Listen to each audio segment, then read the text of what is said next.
अरे सुबह के 9 बज गए और ये हवेली वाले अभी तक नहीं उठे। अरे इस वक्त तो रसोई घर में भी इतनी चहल पहल होती है। और छोटी बीबी जी और बड़ी बीबी जी कहाँ है सब लोग? बीबी जी, साहब, बीबी जी। लगता है रात के कार्यक्रम की वजह से ज्यादा थकान होकर इसीलिए नहीं उठ पाए। चलो चंपा रानी, तुम्हें उठाना पड़ेगा जाकर, भले ही फिर डांट पड़ जाए। बीबी जी, साहेब, बीबी जी उठिए, 9 बज गए। बीबी जी, बीबी जी।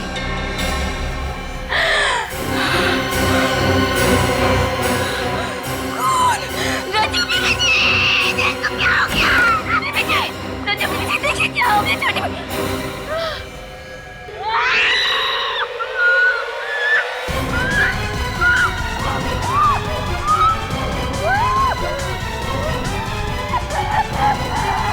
देखिए,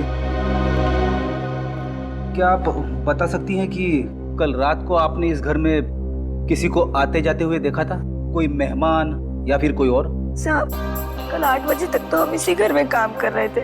हमने रात के बर्तन साफ किए, सबके बिस्तर लगाए और फिर हम पांचों घर से बाहर साथ में ही निकले थे साहब। पांचों मतलब? बड़ी मेम साहब, छोटी मेम साहब, बड़े साहब, छोटे साहब और हम। मतलब कल शाम को ये चारों कहीं बाहर गए थे? वो लोग कोई नाटक देखने के लिए गए थे। नाटक? कौन सा नाटक? महाभारत कला भवन नाटक मंडली का। मैं भी वहीं पे था। तुमने उन चारों को वहाँ पर किसी अनजान आदमी से बात करते हुए देखा था? नाटक खत्म होने के बाद चारों मंडली वालों से मिलने के लिए रुके थे, उनकी तारीफ करने के लिए। और बातों ही बातों में उन्होंने कला मंडल कंपनी को 50,000 रुपए देने का वादा भी किया था। 50,000? इतने सारे पैसे क्यों? कला के पुजारी थे और बहुत पैसे वाले थे वो लोग। जरूर ये काम उन्हीं नाटक मंडली के कलाकारों का है। अगर उन्हें जल्द से जल्द रोका नहीं गया तो न जाने और कितने मासूम लोगों का खून करेंगे ये लोग। लेकिन इन लोगों के खिलाफ कोई सबूत या गवाह नहीं है हमारे पास। अब इन लोगों को गिरफ्तार करने के लिए एसीपी सर के प्लान बी का इस्तेमाल करना पड़ेगा। हम पांडवों और आपकी पुत्र वधू द्रौपदी को 13 वर्ष अज्ञातवास में जाने की आज्ञा दीजिए। मुझे अपने वचन का पालन करने दीजिए। अबे यार, कॉस्ट्यूम में मजा नहीं आ रहा यार। हंसो मत यार, कंसंट्रेट करने दो। चलो स्टार्ट करो। बस! कौरवों और पांडवों में मित्रता नहीं हो सकती, केवल शत्रुता हो सकती है, शत्रुता। पांडवों को हस्तिनापुर छोड़कर अज्ञातवास जाना ही होगा और हस्तिनापुर पे केवल दुर्योधन राज करेगा, केवल दुर्योधन। चलो भाई, किसकी लाइन आगे? अरे आगे अर्जुन और भीम की एंट्री है। दिनेश तो अचानक गायब हो गया, बचा रोहान, वो ऐन वक्त पे छोड़ के चला गया। हमें और कलाकार चाहिए। और द्रौपदी? द्रौपदी के बिना तो कैसी महाभारत? और फिर द्रौपदी के बिना महाभारत का तो युद्ध ही नहीं हो सकता ना। अरे यार, मैं मुद्दू साहब से कितनी बार बोल चुका हूँ कि कलाकारों का अरेंजमेंट करें, उन्हें मेरी बात समझ में नहीं आती है। ये मुत्तू साहब है कहाँ? तुम्हारी बात सुन ली गई है संजीव। मैं अपने साथ ऐसे कलाकारों को लेकर आया हूँ जो कला भवन नाटक मंडली में हमारे साथ परमानेंट काम करने के लिए तैयार है। कहाँ है वो कलाकार? आओ ऊपर आओ सब लोग, आओ सभी लोग आओ, मिलिए हमारे नए कलाकारों से। ये है भीम, ये अर्जुन और ये द्रौपदी। नमस्ते। आप लोगों के साथ काम करने में बहुत आनंद आएगा। कला भवन में आपका स्वागत है। मैं केतन और आप? मैं तारिका। हमारा नाम नहीं पूछेंगे क्या? मैं अभी, और ये इनसे मिलिए, ये दया, बहुत दयालु हैं। हम सब नाट्य मंडली में काम कर रहे थे साथ में। मुद्दू साहब ने हमें आपके नाटक में रोल देने का वादा किया तो हम लोग मना नहीं कर सके। अच्छा, वो मुद्दू साहब से पैसों की बात हो गई आप लोगों की? हाँ, पैसों की बात हो गई है, आप चिंता मत कीजिए। अब तो बस आप हमारा काम देखिए।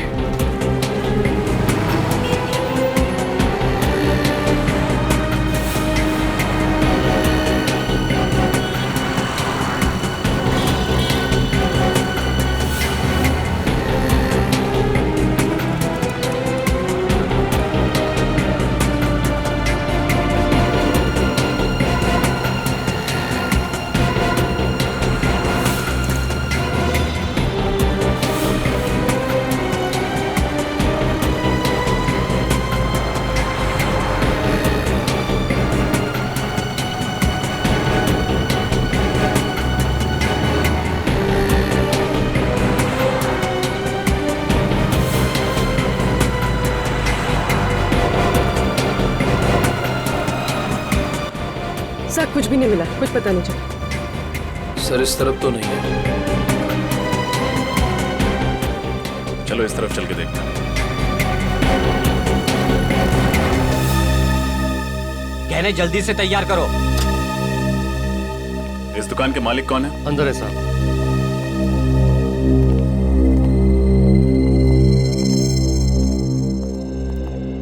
कहिए, मैडम के लिए अच्छा सा हार दिखाऊं?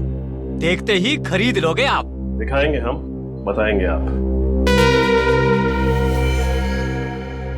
नहीं, इस लड़की को तो मैंने पहले कभी देखा ही नहीं। इस लड़की ने जो गहने पहने वो सब जगह नहीं मिलते। आपने कभी देखा है? एक मिनट, आप मुझसे ये सवाल क्यों पूछ रहे हैं? कौन हो आप लोग? जवाब मिला? अब सीधे सीधे हमारे सवालों के जवाब दे दो। देखो, अगर तुम अपना मुंह नहीं खोलोगे तो हम तुम्हारी दुकान बंद करवा देंगे, हमेशा के लिए। इस फोटो में जो गहने का डिजाइन है, ये गहना आपकी दुकान पे बेचा गया है ना? नहीं साहब, ये गहने तो मैंने खरीदे ही नहीं, पक्का। कमाल है, फोटो ढंग से देखा भी नहीं और आपको पक्का पता है कि आपने ये गहना नहीं खरीदा। याददाश्त अच्छी है आपकी। सेठ जी, बाद में देख नहीं रहे हो, मैं साहब लोगों के साथ बात कर रहा हूँ। चलो। एक बात बताइए, जब आप गहने खरीदते हैं तो आप उसका भाव कैसे लगाते हैं? सबसे पहले वजन किया जाता है, ये जानने के लिए कि सोना कितना तोला है, और उसके बाद फिर चेक किया जाता है, ये जानने के लिए कि सोना खरा कितना है, और फिर जैसा ग्राहक वैसा दाम। पहले फुटबॉल खेलते थे ना?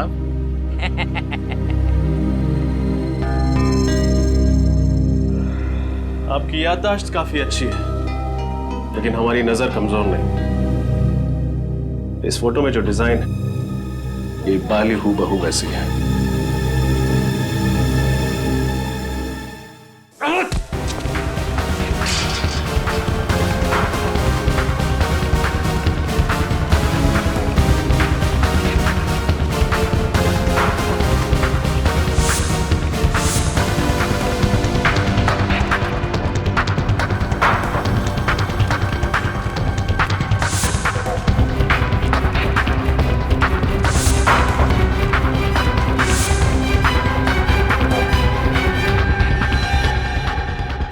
जल्दी कहाँ गायब हो गया?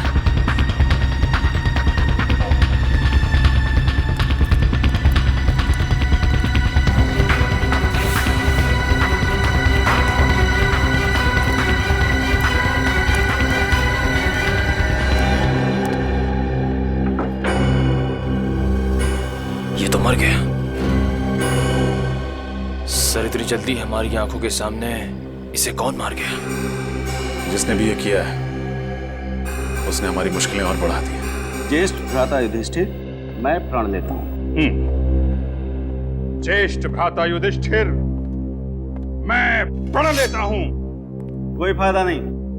कोई फायदा नहीं। अरे ये डायलॉग्स थोड़े ना है, मैं तो दया से बात कर रहा था। अच्छा, कोई फायदा नहीं है। यहाँ नेटवर्क की इतनी दिक्कत है कि 1 मिनट की बात करने के लिए 5 मिनट तक टहलना पड़ता है। अर्जेंट एक फोन करना था। खैर, मेरे लाइन बताओ। अरे लाइन्स वाइन्स छोड़ो, अपने हिसाब से कर लो। कॉस्ट्यूम्स ट्राई कर लो, तुम आराम से। वैसे मुझे लगता नहीं है कि आप लोगों ने इससे पहले ऐसे ऐतिहासिक और सांस्कृतिक नाटकों में काम नहीं किया है। हमने किया है, कई बार ऐसे किरदार निभाए हमने, तभी तो इनका निशाना अचूक अर्जुन जैसी और मेरी ताकत भीम जैसी। क्या है ना, अभी पहली बार आप लोगों के साथ काम कर रहे हैं ना, एक बार जान पहचान होगी तो फ्लो में आ जाएगा। वैसे आप लोग तो काफी समय से एक दूसरे को जानते होंगे, मतलब जम गई होगी आपस में, है ना? नहीं नहीं, ऐसा कुछ नहीं है। हमें एक दूसरे से कुछ लेना देना नहीं है। वो तो मुड्डू साहब है कि सबको जोड़ के रखते हैं। अच्छा, तो मतलब आप में से वो चोरी करने वाला और खून करने वाला ठग कौन है, वो तो आपको भी नहीं पता होगा। हमें पता होता तो सीआईडी को नहीं बता देते। जिया, द्रौपदी की कॉस्ट्यूम तारिका को हो गई। कॉस्ट्यूम तो बिल्कुल फिट है, लेकिन ये विग आप देख लीजिए, थोड़ा विग में शायद थोड़ा कुछ प्रॉब्लम। इस कॉस्ट्यूम और विग की दुनिया से तो मेरी फोरेंसिक लैब और केमिकल से बेहतर है। क्या बात है, मैं मदद करूं कुछ? नहीं नहीं, it's okay। अरे वाह भाई साहब वाह, आप तो सर्वगुण संपन्न मालूम पड़ते हैं। औरतों के बाल बनाना भी जानते हैं आप? पहले लेडीज ब्यूटी पार्लर में काम करते थे क्या? जी नहीं, मैं एक कलाकार हूँ। कलाकार। हाँ भाई, सारी तैयारियां हो गई? हाँ जी। चलो चलकर स्टेज दिखाते हैं, साथ में ये ड्रेस और प्रॉपर्टी भी ले लो। जाकर देखते हैं स्टेज कितना बड़ा है छोटा है, बहुत जरूरी है। संजीव चल भाई। हाँ बिल्कुल, वरना कहीं शो के टाइम टेंशन ना हो जाए। उठा लो भाई, प्रॉपर्टी उठा लो। चलो चलो चलो। मैं यही रुकती हूँ। क्यों? वो एक्चुअली मेरे डायलॉग्स ठीक से याद नहीं हुए, तो सोचा थोड़ी प्रैक्टिस कर लूँ यहाँ बैठ के। वो शाम को शो है और कुछ गड़बड़ हो गया तो पूरा शो खराब हो जाएगा, है ना? हाँ हाँ, अच्छा कह रही हैं आप। याद करो, हम लोग चलते हैं। चलो भाई, सब लोग लेके चलते हैं।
ये क्या है?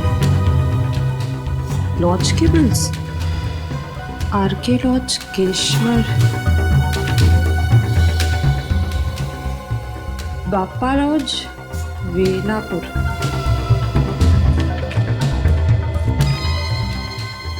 नीलम लॉज, सीरकपुर।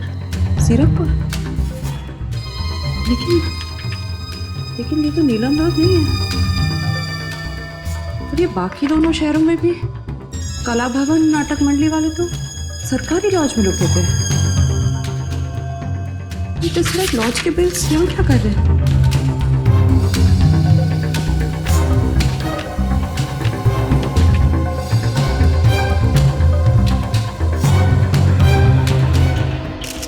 वो सोने के गहने जो तुम तोड़ रहे थे, वो दिवाकर जी की बेटी शालिनी के थे।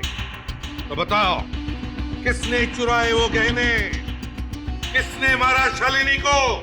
साहब मैं तो बस कारीगर हूँ साहब, मुझे कुछ नहीं मालूम। झूठ झूठ बोल रहे हो तुम। बताओ कौन है वो जिसने तुम्हारे सेठ जी का खून किया, और उस लड़की का भी जिसने गले में स्कार्फ पहना था? नहीं साहब, मैं किसी भी खून के बारे में कुछ नहीं जानता हूँ साहब। और उस आदमी के बारे में क्या जानते हो जिसकी एक आंख पत्थर की है? साहब, हमेशा एक पत्थर की आंख वाला आदमी लूट का माल बेचने दुकान पे आया करता था, मगर इस बार वो लड़की आई थी गहने बेचने साहब। तो लड़की ने गहने बेचे या नहीं? हाँ साहब, बेचे ना। सेठ जी से पैसे लेकर वो जल्दी में निकल गई, और थोड़ी देर बाद वो पत्थर की आंख वाला आदमी आया। सेठ जी ने जैसे ही उसे बताया कि वो लड़की पैसे लेके गई है, वो आदमी आग बबूला हो गया साहब। धोखा सचिन, एक दूसरे को धोखा दे रहे थे। पहले रूहान ने अपने साथियों को धोखा दिया, और अब उस लड़की ने रूहान को। वो लड़की जब मुंबई आती थी तो कहाँ रुकती थी, तुम्हें पता है? वो तो नहीं पता, हाँ, लेकिन वो जब भी सेठ जी की दुकान पे आती थी तो ऑटो वाले को 15 रुपए देती थी।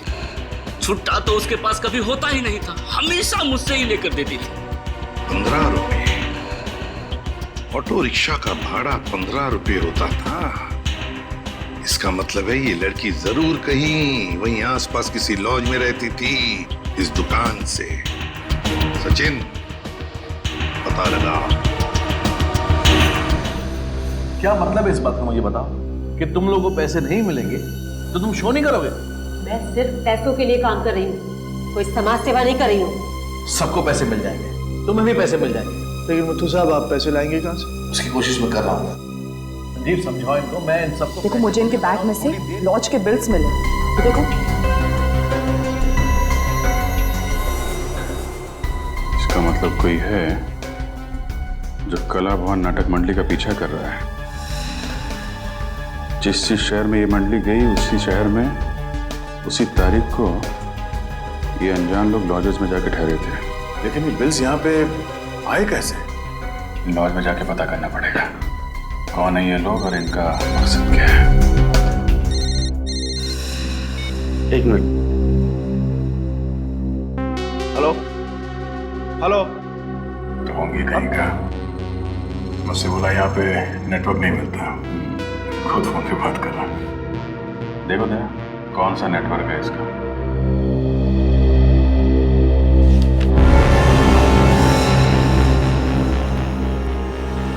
Welcome sir. सर, हमारे यहाँ कम से कम और ज्यादा से ज्यादा रेट का हर तरह का रूम मिलेगा, और वो भी फुल फैसिलिटी के साथ। तो बोलिए, कैसा कमरा चाहिए आपको? रूम नहीं चाहिए, रूम में जो रहा था उसके बारे में जानकारी चाहिए। जानकारी? क्यों? सीआईडी?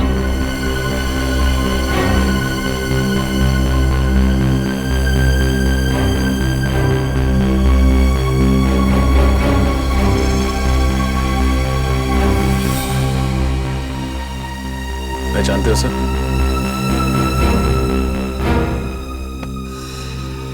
नहीं साहब, मैंने इसको कभी नहीं देखा।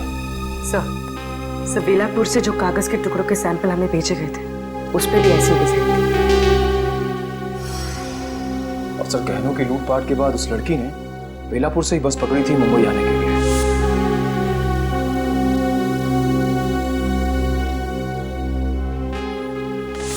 सर, इसका मतलब वो लड़की इस लॉज में आई थी। कोई लड़की याद? गोरी दुबली, हाइट लगभग 5.5 फुट, गले में स्कार्फ, आंखों पे बड़ा सा चश्मा और हाथ में काला रंग का सूटकेस। नहीं साहब, पक्का नहीं है। खाना खाया तू? खाना? नहीं। क्यों? जेल में क्या मस्त खाना बनाया आज। मोटी रोटी, पतली दाल, तीखी मिर्च। चल सब छोड़ो तो। सब माफ कर दो साहब, गलती हो गई साहब। मैं लालच में आ गया था। मुझे उस आदमी ने मुंह बंद रखने के लिए 5000 रुपये देते साहब। मेरा बस इतना ही कसूर है। वो बहुत डेंजर आदमी दिखता था साहब। उस आदमी के बारे में क्या क्या जानते हो, सब कुछ बताओ। वो आदमी 2 दिन से इस लॉज में रुका हुआ था। अभी भी है? नहीं मैडम, अभी चला गया साहब। और हाँ साहब, वो मैडम काले रंग का सूटकेस लेके उससे मिलने आई थी आज। मिलने आई थी? फिर मिली उससे? नहीं, वो यहीं पे बैठ के उसका इंतजार कर रही थी कि अचानक उस मैडम का फोन आ गया और वो बात करते हुए निकल गई। अभी तकरीबन 1 घंटा पहले।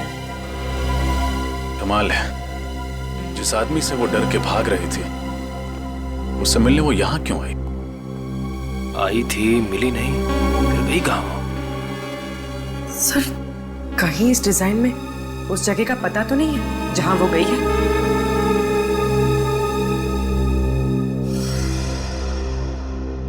SVR रोड, पूरा चौक। SVR रोड, पूरा चौक। सर, नचकेत जी और जीवराम जी ने जिस नाट्य संग्रहालय के बारे में बताया था, वो भी SVR रोड, पूरा चौक में है। क्योंकि वो संग्रहालय तो कई साल पहले बंद हो चुका है। सर, पर वो तो सालों पहले बंद हो चुका है। क्या? तो फिर वो लड़की उस बंद संग्रहालय में क्या करने गई थी, जबकि उसे तो मुंबई शहर छोड़ के भाग जाना चाहिए था।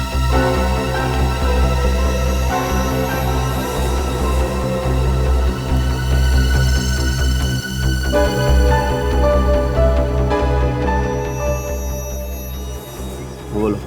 मीर साहब, इस तरह काम बिगड़ जाएगा। हमने काफी अरसों से आपके साथ काम किया है। ये कौन लोग हैं? ये मीर सीरकपुर में अपने नाटक मंडली के अलावा किसी और को भी जानता है क्या? लगता है इन लोगों को कहीं देखा है।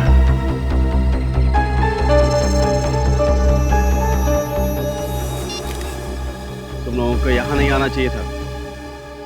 हमें हमारा हिस्सा चाहिए। हिस्सा मिल जाएगा, पहले ये काम कर दो, उसके बाद चलो जाओ यहाँ से।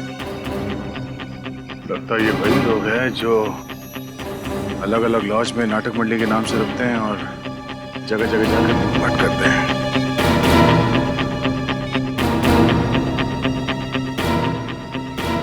सर, मैं कुछ फोटो भेज रहा हूँ सर। लगता है ये वही लोग हैं जो उस नाटक मंडली में जुड़े हुए हैं।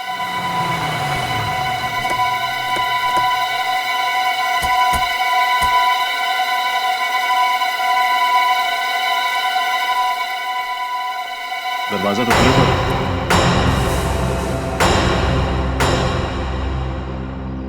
अगर ये जगह काफी दिनों से बंद पड़ी है तो यहाँ पे आत्मा वगैरह। डैडी, क्या डर पा रखा है तुमने आत्मा? बाहर निकले से, नहीं डर तुम्हारे लिए बीमारी बन जाएगी। मैं कोशिश करूंगा सर, लेकिन ये पत्थर की आंख वाला आदमी इस लड़की को यहाँ क्यों लेकर आया होगा? शायद यहाँ पे पैसों का बंटवारा करने आए होंगे। चलो अंदर चल के देखते हैं।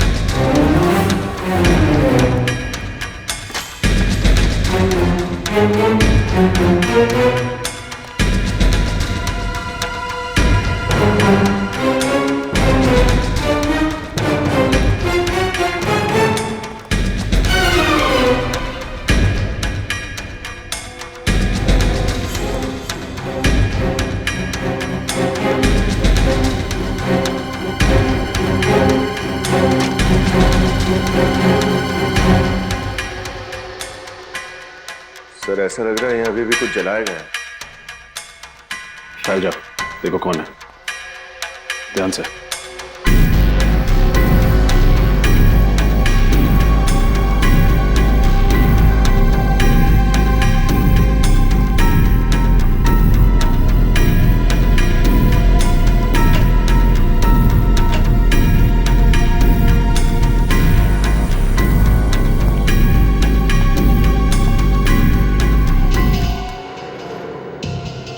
देखिए सर, कितने सारे फाइल्स और पेपर जला दिए उसने, लेकिन इनमें क्या होगा?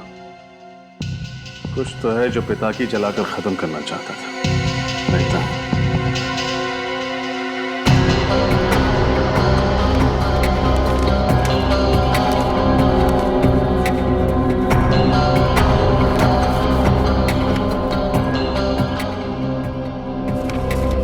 सर, ये देखिए, ये कलानगर नाटक मंडली के इतिहास की पत्रिका का रिकॉर्ड है। सर, इस रजिस्टर के हिसाब से आखिरी बार 1995 में इसी ग्रुप का कोई सदस्य पत्रिका को लेकर गया था। इसका ये नाम और साइन चल गया है, लेकिन एड्रेस पूरी तरह नहीं चला। चिलकुर नगर 21, चिलकुर नगर 21 क्या हो सकता है? सर, कहीं ये किसी जगह का कोई रूम नंबर तो नहीं? रूम नंबर 21, रूम नंबर, एक मिनट। चिलकुर नगर में एक हॉस्टल है ना, डीए हॉस्टल। हो सकता है उस हॉस्टल के रूम नंबर 21 से कोई शख्स आया। हो सकता है सर, क्योंकि डीए हॉस्टल से करीब 10 मिनट की दूरी पर एक पुराना ड्रामा कॉलेज है और वहाँ के स्टूडेंट्स इसी हॉस्टल में रुकते हैं। एक काम करते हैं, डीए हॉस्टल चलते हैं, देखते हैं कि कौन है जो कला भवन के ठगों की तरह लूटमार और खून कर रहा है। ये मीर बाहर जाकर इन लोगों से मिला था, शायद यही है वो ठग लुटेरे।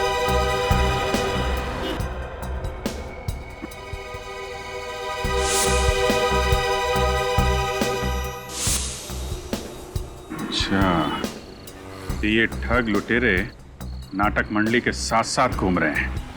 जहाँ जहाँ ये नाटक मंडली जाती है, ये लोग वहीं वहीं पे लॉजेस में जाकर ठहर जाते हैं। कहीं रिश्तेदार बन के और कहीं गवाह बन के अपना काम कर रहे हैं। तो बिल्स कौन जमा कर रहा है उसके बारे में अभी तक कुछ पता नहीं लगा। इस मीर पे ही नजर रखते हैं,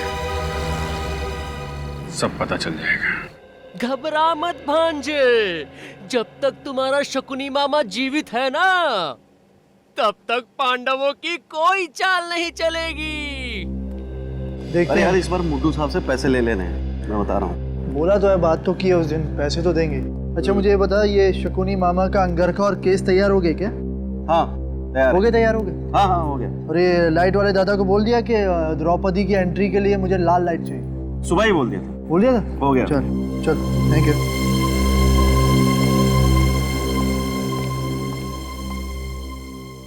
ये मेरे अहंकार का नहीं, आत्मसम्मान का प्रश्न है।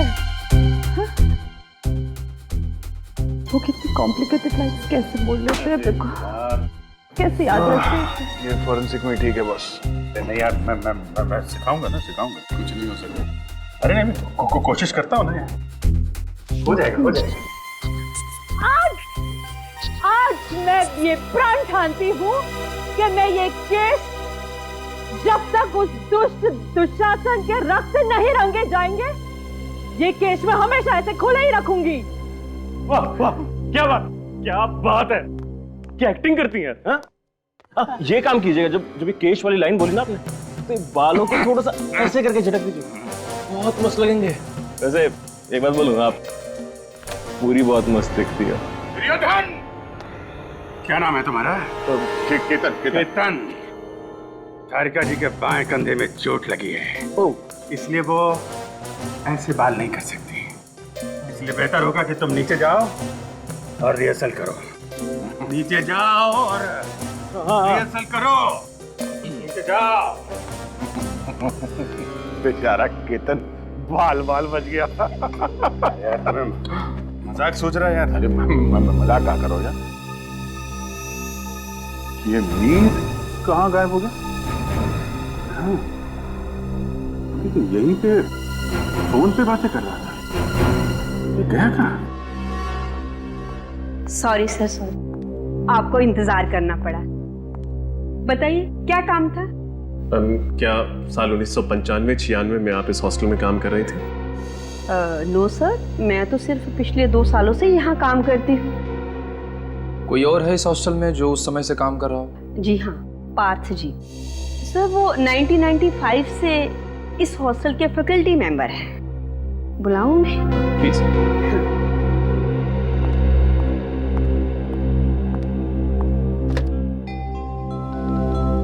पार्थ जी, सीआईडी ऑफिसर्स आए हैं, आपसे कुछ पूछना चाहते हैं। जी, क्या मदद कर सकता हूँ आपकी? जी, हम एक ऐसे स्टूडेंट के बारे में पता लगा रहे हैं जो पास वाले ड्रामा कॉलेज में पढ़ता था। क्या नाम है उसका? उसका नाम तो हमें नहीं पता। इनफैक्ट हमें यह भी नहीं पता कि वो लड़का है या लड़की।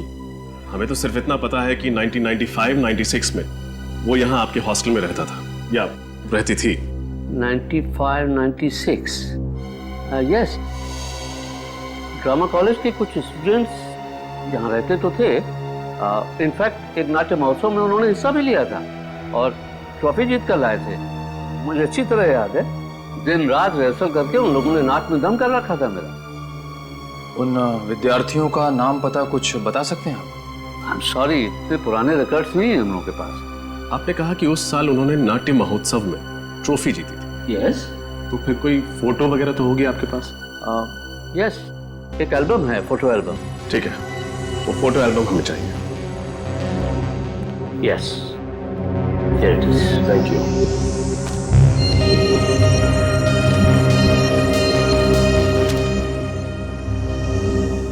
ओह, तो ये है।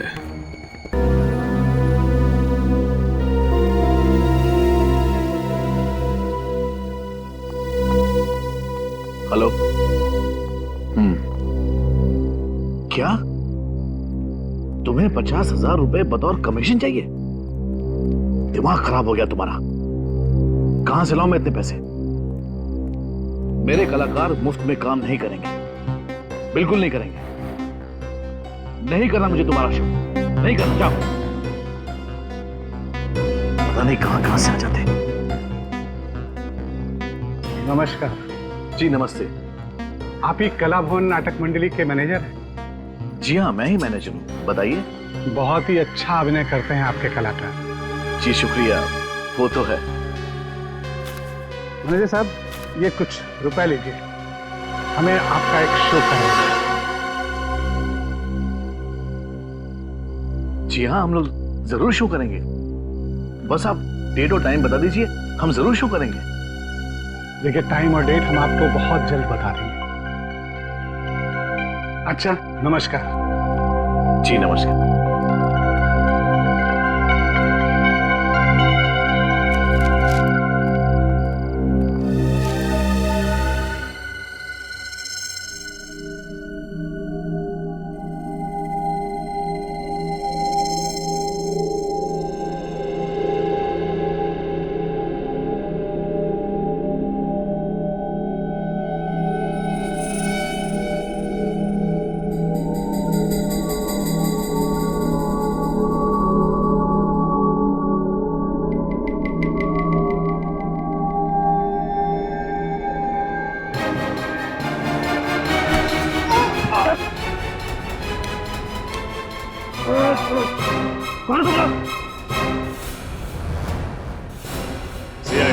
सीआईडी? पत्थर से झटका देकर लोगों को मारते हो ना तुम लोग, अब हमारा झटका देखना। हम पर भरोसा करने के लिए बहुत बहुत शुक्रिया। अगर आज आप लोग हिम्मत नहीं दिखाते तो हम लोग इन ठगों को कभी भी रंगे हाथों नहीं पकड़ सकते थे। अच्छा, तो तुम लोग की चाल थी हमें पकड़ने के लिए? हाँ, हमें पहले ही पता चल चुका था कि तुम लोग 1890 के नाट्य कलाकारों की एक कला का सहारा लेकर ये घिनौना काम करते हो, लोगों को लूटते हो, उनका खून करते हो। बताओ, कहाँ है तुम्हारे बाकी के साथी और कौन है तुम्हारा बॉस जिसे इतिहास दोहराने का बहुत बड़ा शौक है? हमें नहीं पता आप किसकी बात कर रहे हैं। मीर और पिता की तुम्हारे साथी है ना? बोल। हाँ, मीर और पिता की दोनों साथ में ही हैं, मगर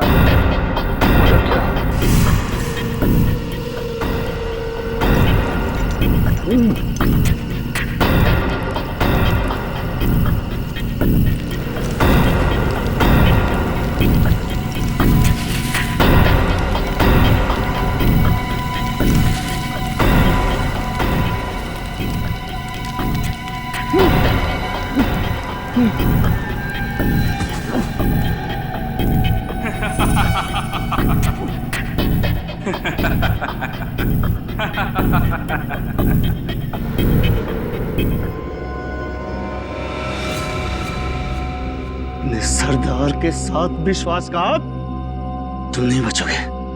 मैं तुम्हें छोड़ूंगा नहीं पिता की। पहले अपने आप को तो छुड़ा के दिखा मीर साहब।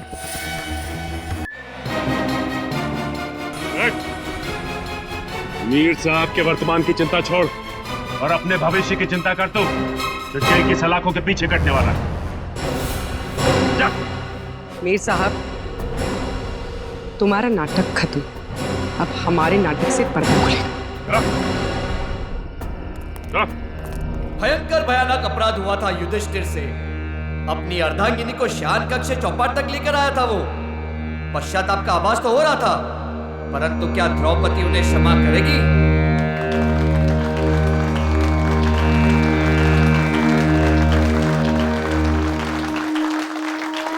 मैं आपकी अर्धांगिनी हूँ, जीवन संगिनी हूँ, कोई वस्तु नहीं जिसे आप दांव पे लगा दे। घोर अपराध हुआ है मुझसे पांचाली।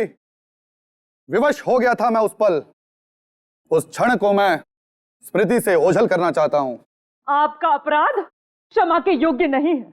मेरे पालनहार होकर आप मुझे चौपट की बाजी में हार गए। यदि आप अपने अपराध को स्मृति से ओझल करने का उद्देश्य रखते हैं तो उस दुष्ट दुशासन के साथ मुझे याद कर दीजिए।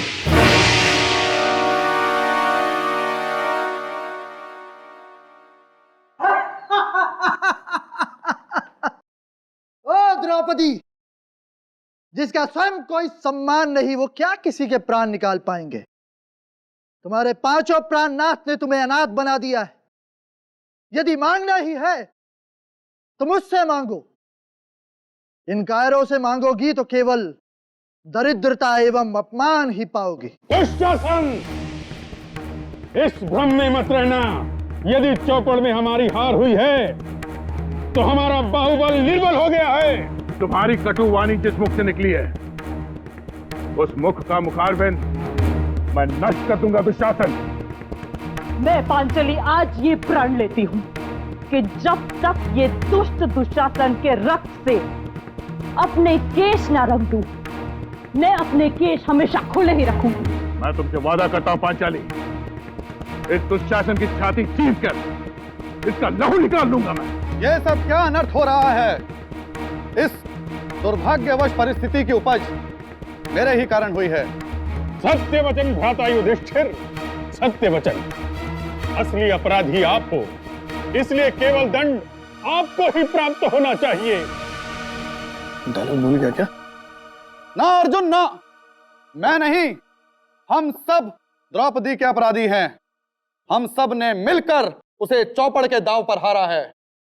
हम आपके आज्ञाकारी हैं, आपकी आज्ञा का पालन करते हैं बड़े भैया। हाँ, असली अपराधी तो आप ही हैं। ये अपराध की उपज आप ही के दिमाग में आई थी। ये दोनों अर्जुन और भीम मेरे नाटक की वाट लगा देंगे। नितिन, नितिन, इससे पहले कि पब्लिक हमारे ऊपर अंडे और टमाटर फेंके, तुम एक काम करो, द्रौपदी को यहां पर ले आओ और युद्ध का ऐलान कर दो। रुक जाओ पांडवों, तुम में से असल अपराधी कौन है इसका निर्णय तुम लोग बाद में कर लेना, परंतु अभी मैं द्रौपदी को अपने साथ लेके जा रहा हूं। तत्पश्चात नहीं, निर्णय अभी ही होगा। द्रौपदी, ये अर्जुन तुम्हारा और अपमान नहीं होने देगा। भ्राता भीम, दुशासन को समझा दो।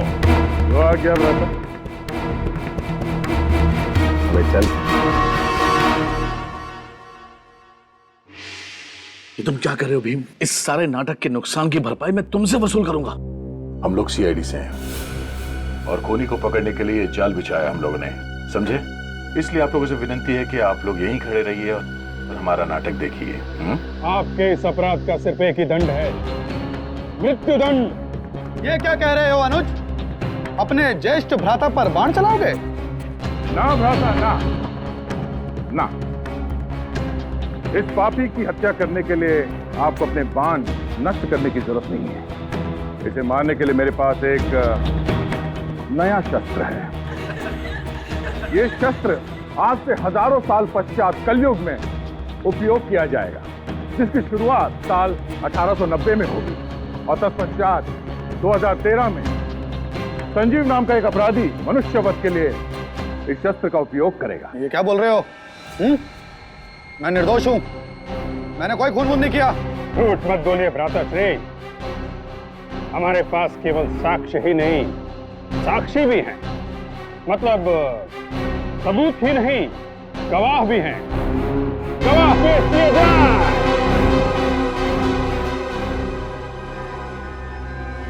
कौन हो तुम लोग? सीआईडी ऑफिसर अभिजीत, दया और फॉरेंसिक एक्सपर्ट डॉक्टर तारिका। तुम्हारे गुनाहों का पर्दाफाश हो चुका है संजीव। पिताकी और मीर ने तुम्हारे खिलाफ बयान दे दिया।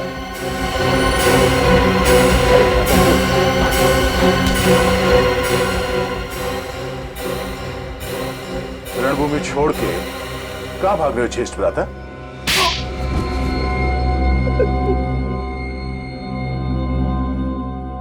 सर, कला भवन नाटक मंडली चलाने के लिए पैसे चाहिए थे सर। पूरे साल मेहनत के बाद भी हम लोग इतना पैसा नहीं कमा पाते थे कि मंडली का खर्चा उठा सके सर। जब कला भवन के ठगों का इतिहास पता चला तो मैंने पिताकी, रोहन, मीर और नीना के साथ मिलकर सर लूटपाट और खून का सिलसिला शुरू किया सर। मेहनत से कमाई नहीं कर पाए तो गैर कानूनी काम शुरू कर दिया, ईमानदारी की दुकान बंद कर दी और बेईमानी शुरू। संजीव, तुम कलाकार तो सचमुच बहुत अच्छे हो, लेकिन तुमने अपनी कला का उपयोग गलत कामों में किया। युधिष्ठिर तो धर्मराज थे, लेकिन तुमने अधर्म का रास्ता अपनाया, इसलिए तुम तीनों को फांसी होगी, सिर्फ फांसी।